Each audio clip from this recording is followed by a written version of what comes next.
ሰላም ጤና ይስጥልኝ ውድ የኬሎ ሚዲያ ተከታታዮች፣ በዕለታዊው የዛሬ ውሎ ፕሮግራማችን እነዚህን መረጃዎች እንዲያቀናጅተን ይዘንላችሁ ልንቀርብ ተሰናድተናል። ከፕሮግራም ጋር አብሬያችሁ ቆይታ የማደርገው እኔ አብዲስ አደፋር ነኝ። ኢሰመጎ ታገደ። መንግስት ኢሰመጎንና የኢትዮጵያ ሰብአዊ መብቶች ተሟጋጅ ማዕከልን አገደም። የታገዱት የሰብአዊ መብት ተሟጋቾች ድርጅቶች ቁጥር 4 ደርሷል። የሲቪል ማህበረሰብ ድርጅቶች ባለስልጣን የኢትዮጵያ ሰብአዊ መብቶች ጉባኤ ኢሰመጎንና የኢትዮጵያ ሰብአዊ መብቶች ተሟጋጅ ማዕከልን ገለልተኛ ባልሆነ ከተቋቋመበት ዓላማ ውጪ ተንቀሳቅሷል በሚል ምክንያት ማገዱን ገለጸ። የኢትዮጵያ ሰብአዊ መብቶች ተሟጋጅ ማዕከል ኤችአርዲሲ ከባለስልጣኑ ታህሳስ 16 ቀን በተላከለት ደብዳቤ መታገዱን ዛሬ ባወጣው መግለጫ አረጋግጧል።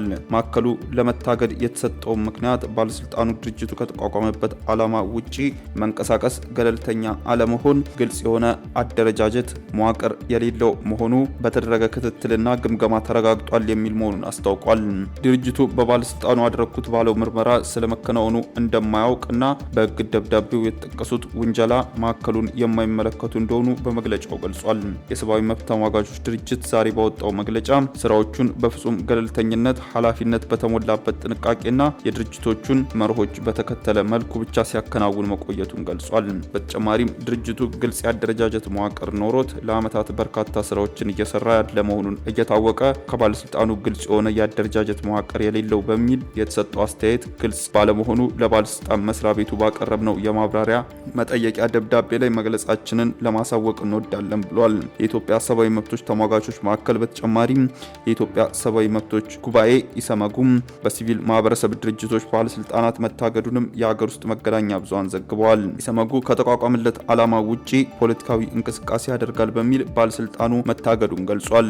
የሰብአዊ መብቶች ተሟጋቾች ድርጅቶች በድጋሚም ከመንግስት አካላት በሚደርስበት ልዩ ልዩ ተግዳሮቶች ምክንያት ስራውን በአግባቡ ለመስራት መቸገሩን ማስታወቁ ይታወሳል። መንግስት የጸጥታ ኃይሎችን ማስፈራሪያ፣ ዛቻ እንደሚፈጸምበት የገለጸው ድርጅቱ ዋና ዳይሬክተሩ ዳን ይርጋ በዚሁ ዛቻና ማስፈራሪያ ሲያባ ከሀገር ለመሰደድ እንደተገደዱም መግለጡ ይታወቃል።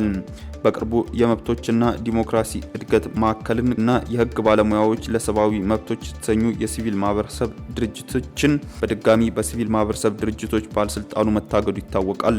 በዚህም በአጠቃላይ በመንግስት የታገዱ የሲቪል ማህበረሰብ ድርጅቶች 4 ደርሷል።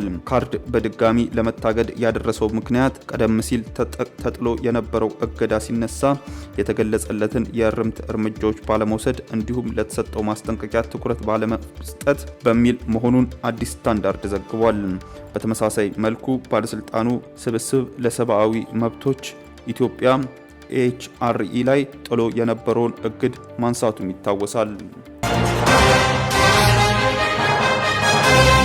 ዩኒቨርሲቲዎች ውጤታማ ካልሆኑ ህልውናቸው ሊቀጥል አይችልም ሲሉ የትምህርት ሚኒስቴሩ ብርሃኑ ነጋ አስጠነቀቁም። የትምህርት ሚኒስቴሩ ለዩኒቨርሲቲዎች በጀት የምደባ በተማሪዎችና በመምህራን ብዛት ሳይሆን ባስመዘገቡት ውጤት ልክ ነው ሲልም ገልጿል። ዩኒቨርሲቲዎች ውጤታማ ካልሆኑ ህልውናቸው ሊቀጥል አይችልም ብሏል።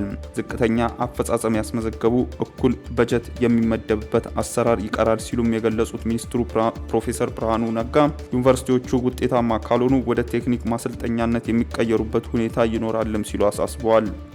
ትምህርት ሚኒስቴሩ 47 የመንግስት ዩኒቨርሲቲዎች ጋር ውጤትን ማዕከል ያደረገ የአፈጻጸም ኮንትራት ስምምነት ትላንት ታህሳስ 16 ቀን 2017 ዓ.ም ተፈራርመዋል። ስራዎቻቸውም በዚሁ ኮንትራት መሰረት እንደሚለካ የገለጹት የትምህርት ሚኒስቴሩ ፕሮፌሰር ብርሃኑ ነጋም ወደፊት ለዩኒቨርሲቲዎች የሚመደብ በጀት የስራ አፈጻጸማቸውን መሰረት ያደረገ እንደሚሆንም አስታውቋል። በተለይ ብቃት ያለው የሰው ኃይል ለማፍራትና ፋይዳቸው የጎላ ችግር ፈቺ የምርምር ስራዎችን ለማምጣት ጥራት ላይ መስራት ግዴታ መሆኑን በስምምነት ተካቷል ብለዋል።